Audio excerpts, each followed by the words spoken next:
Here we have one of the most perfect specimens of the human brain. See, it comes down to that question of the mirror problem. See, vampires can't see themselves in mirrors. An AI can't really see itself or reflect and see its own processes. It's not a mirror, it's a mirror of us. That's part of what's really freaking us out, is that all this knowledge and intelligence and attitudes and racism and whatever you want to put that comes out of AI comes from us. Our work, our ideas, synthesized and put together. So maybe what we fear, just like the vampire, we're fearing ourselves. And we're looking in the mirror and there's nothing staring back. And I think there's something to look into, but we got to stop looking for our own reflection, for a copy of what exists. AI is not a copy. See, AI has that dual challenge. It's the one sending us out to that brave new world, and it's the one sitting there saying, stop, this is gonna destroy us. It's gonna take jobs. This is it. I don't like it. Maybe what we fear about AI isn't that it's gonna replace us, is that it's going to accurately show us as we are. Our hunger for more, our thirst for immortality, and our need to be so much better than the other that we actually try to start competing with AI. And maybe the competition thing is the bug in the machine.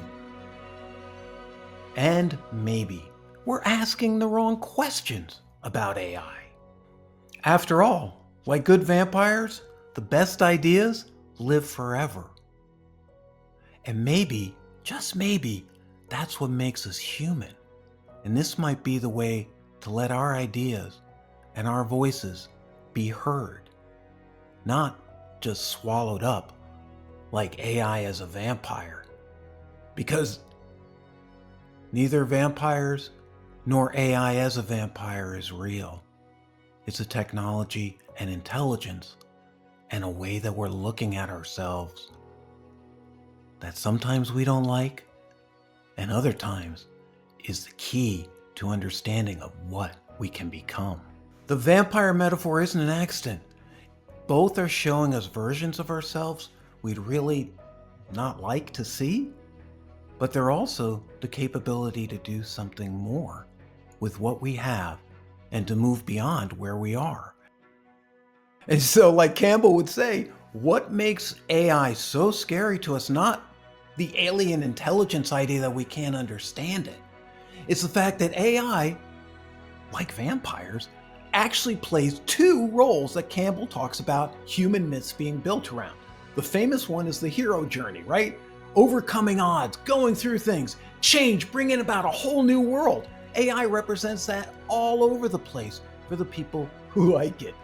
AI represents the opposite for the people whose creativity was taken because they see it as a destroyer, not a builder of worlds. And AI, in Campbell's words, is also the threshold guardian. That's the guard at the door that watches out for us, that protects us. That's our survival instinct as human beings. From hunter-gatherers up to now, we used to paint these projections onto cave walls.